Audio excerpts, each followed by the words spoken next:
Welcome to the first of two lectures for Unit 6. Both of them are on social skills interventions. This one will talk about a number of social skills intervention, and in the second lecture, I'll actually go through social stories and how to write them. So first, what is the taxonomy of social skills? Social skills include skills like social greetings, giving compliments, initiating and maintaining conversations, playing with toys and games with peers appropriately, and joint attention.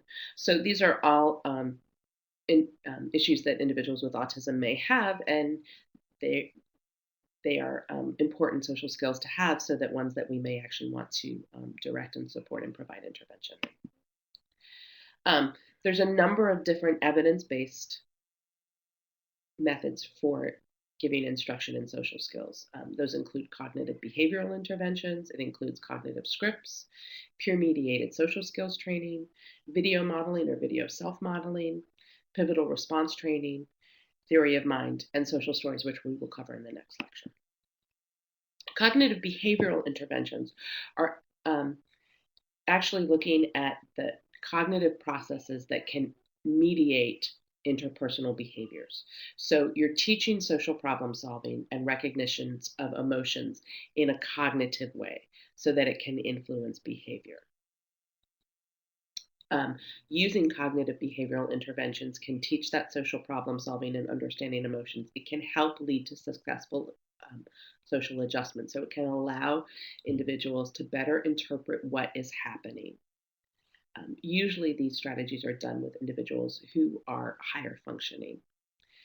You'll also see improvement in social problem solving. Individuals, you can actually teach them what to do in certain situations, knowing what emotions are and responding appropriately to those emotions. So you can actually teach them how to read um, people's faces and what those cues might be made. You teach them to read the behavior of others, and you actually explicitly cognitively teach what is going on and what how they can respond to that.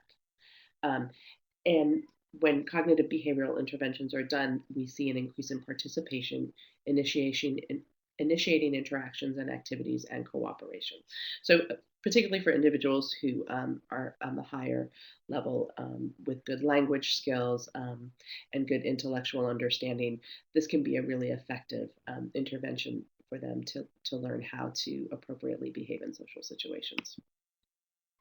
Peer mediated social skills training also has a really strong evidence base. Um, and can be really wonderful to use with individuals with autism. It's really important that you want to make sure that you're doing actual prompting and reinforcing and peer initiation procedures. So you want to actually be training the peers, both the peers and the individuals, on the social skills rather than just simply relying on proximity alone. So rather just relying on, well, I'm having the individual be in a social situation with their peers. That is less effective than actually providing direct instruction. Some of the areas that are targeted in peer mediated social skills are things like asking and responding, getting attention, waiting for turn, teaching eye contact, maintaining interactions. So, not only initiating conversation, but also maintaining an interaction, initiating play with friends and how to do that appropriately, frequency of eye contact, teaching joint attention, motor imitation, social interaction, peer directed commenting, language diversity, and complexity. So there's a wide range of skills that you can teach using peer mediated social skills training. It's really important to make sure that you're providing direct instruction in the areas that you're targeting, both to the individual with autism, but also providing direct giving instruction to the peers as to how they're going to support and how they're going to teach. Video modeling is another evidence based practice that has a really strong evidence based and is shown to be very effective to teach a number of skills, including social skills.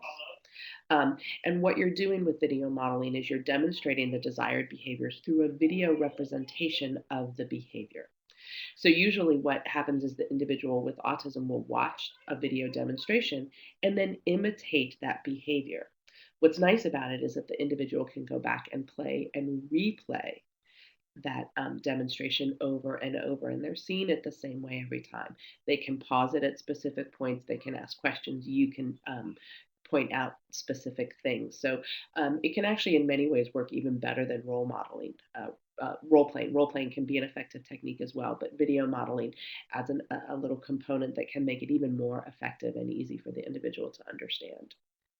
Um, when you do the video modeling, you can have peers be the models, siblings, adults. Um, Video self modeling is where the individual with autism is actually the person in the video. In order to do those, you do have to have some good video making and editing skills, because what you actually do is you film the individual doing um, the skill multiple times until you can actually edit together them performing the skill completely and accurately from start to finish. So you have to be able to edit it in so that you actually can show them seamlessly performing the skill. So you're editing out any prompting you're doing, and you're editing out any mistakes that they make, and you're putting things together, but so that they can see themselves doing it accurately.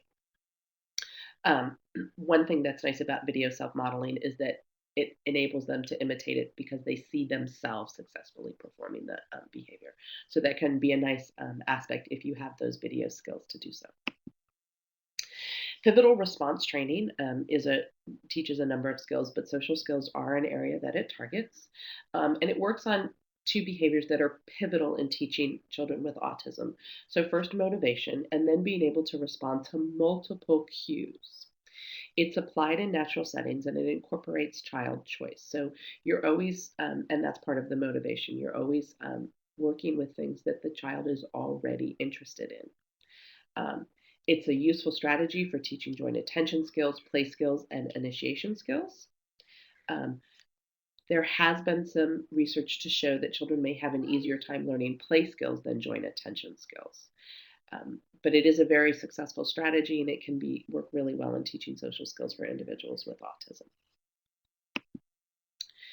Theory of mind is something that's also used with individuals who have higher intellectual functioning with autism. And basically, theory of mind is defined as the ability to infer the mental states of others. So, what they know, what they intend, what they believe. And children with autism often have difficulty with that. They know what they think, but they have a hard time understanding that other people think or believe different things. There's some mixed results as to its efficacy with teaching social skills to children with autism. But one thing that we do see with theory of mind is that there's improvement in false belief tasks. So being able to predict how a person who believed something that is false would behave.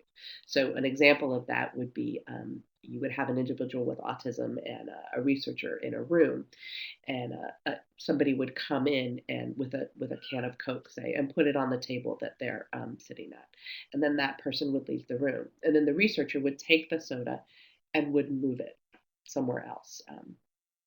On another shelf or put it in a refrigerator or something. And they ask the individual with autism, when that person comes back into the room, where are they going to look for the soda? Very often, individuals with autism will say they're going to look for it on the shelf. They're going to think that it's where it is. And because I know it's there, they're going to think that the other person knows it there, not realizing because the person didn't see the researcher move it, that they are actually going to come first and look at the table. So it's teaching them um, to be able to understand other people's perspective and what they might see and what they might know. And that is an area where we do see some good improvement.